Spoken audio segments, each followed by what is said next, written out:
Good morning and welcome back to Margin. This morning we're going to talk about how your home is limiting you from being able to give. So let's jump right into it.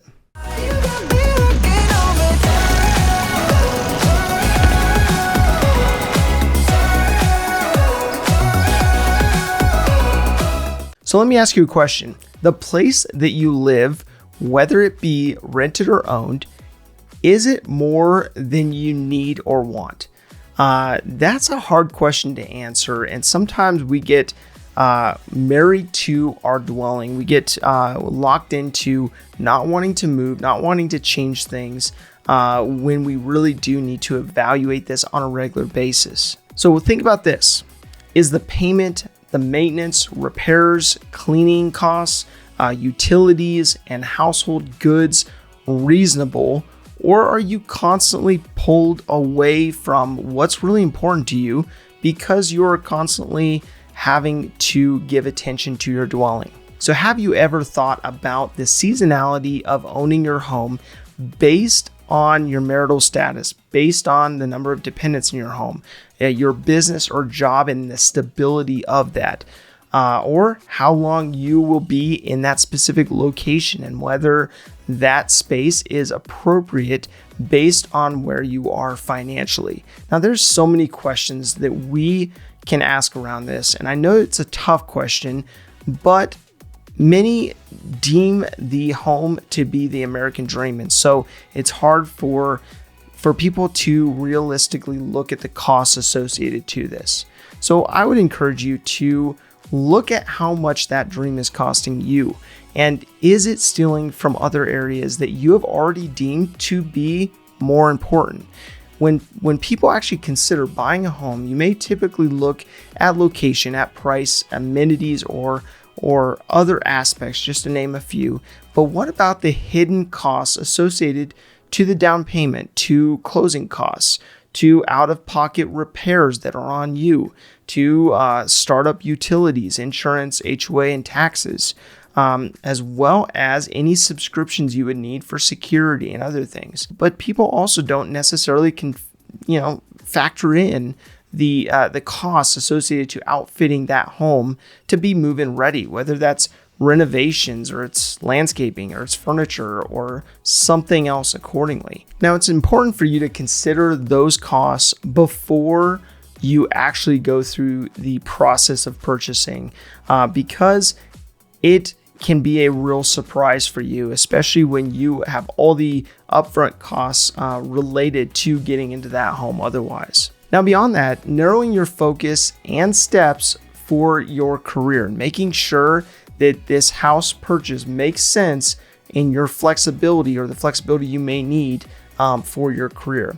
Now, the other aspect is remaining in the area for a minimum of 2 years so that you don't put forth all of these costs to close on the property and then go sell that property before 2 years, have the capital gains cost, as well as the closing cost that may eat up any profits you would have otherwise. Now, beyond that, you will want to consider paying off your high interest, your revolving high interest debt.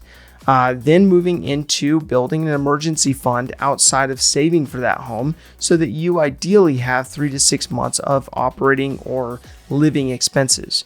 Now, beyond that, you're just going to want to look at counting the costs of home ownership, those aspects I brought up before, and jumping into those and understanding those before you actually purchase the home. Now, beyond this, you may consider asking some fundamental questions first. Now, those fundamental questions are really more about your view of that property.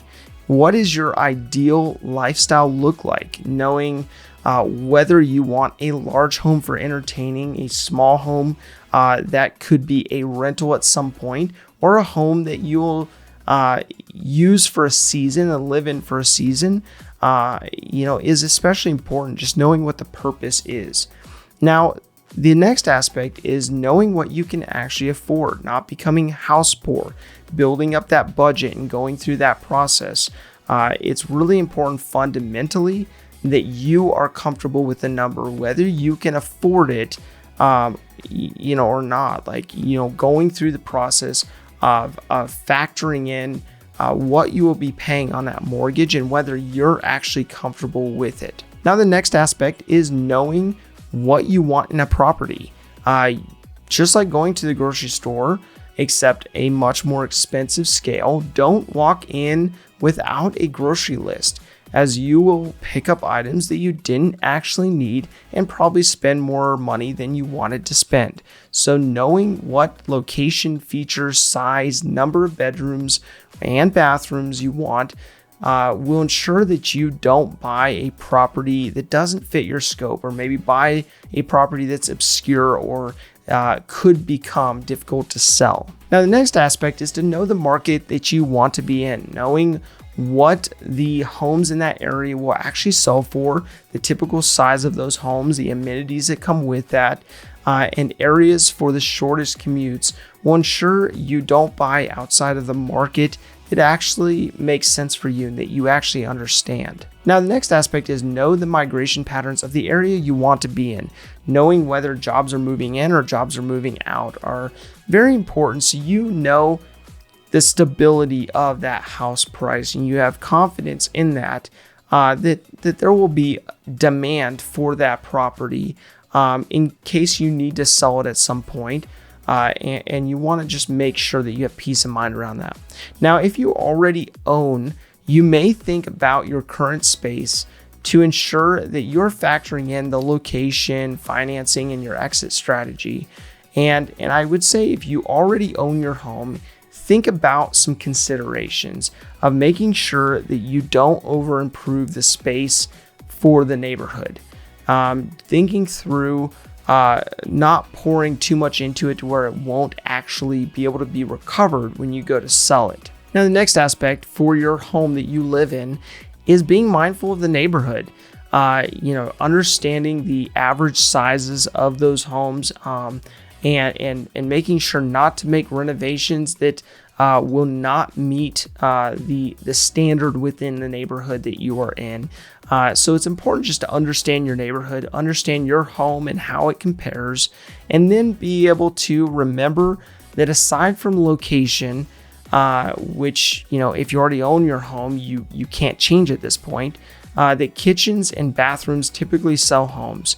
And if you're going to put money into the property, make sure that you're putting it into the right areas so that when you pull up the comps, you can actually see a direct comparison to your home and be able to compare upgrades and so on and so forth.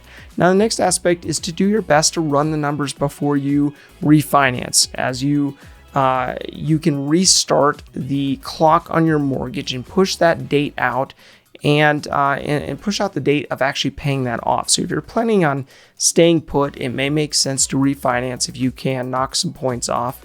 But there are typically closing costs of doing so. So being mindful of how long it would take to actually break even for those additional closing costs will be important. And then finally, understanding your exit strategy. If you own a home, knowing what you plan to do with that property when you move, if you do move, and thinking about whether it would be a long-term rental, whether you would sell it on a real estate contract, or you would have some other plan for that property accordingly. Now, this is not an exact science or roadmap of everything you should consider, but this should help you in the process to ensure that the home that is intended to be a blessing does not become a curse because you first and foremost didn't do the research stepping into it, or were not aware of the costs associated to that property, or the property that you're in, you're making sure that you're not investing in the wrong areas. And so all of this really helps you to make sure you put your money in the right place. And ultimately, I believe when you have these large expenses like a home purchase, the cost can get away from you. And if you're not intentional about it, it can be something that eats away at your savings and eats away at your ability to be more generous and to give. So depending on the season of life you are in, if you're able to go through the process of looking at hidden costs, like I mentioned before, and looking at what you could experience cost-wise, and then also setting up your finances to ensure that you have good financial rhythms prior to making that purchase or getting into a good rhythm, will allow you to make sure that place, which is such a huge expenditure, is actually planned out. It is something that's intentional. Now, if you already own a home, make sure that you are keeping in mind the improvements, the financing, and your exit strategy. And amongst all of these components, I would just encourage you that if it is the right decision for you, don't rush it. Make sure that you have everything in line prior to jumping into that. Now, my call to action today is to think about whether your dwelling fits your needs and still allows you to have the flexibility to give. Or have you bought too much house that prevents you from having the time or energy to give back in the way that you would like to? If this information is helpful to you, please do like, subscribe, and hit the notification bell so you're reminded to come back on a daily basis and improve in managing your personal finances. Thank you for your time. Enjoy your day, and we'll see you back here tomorrow.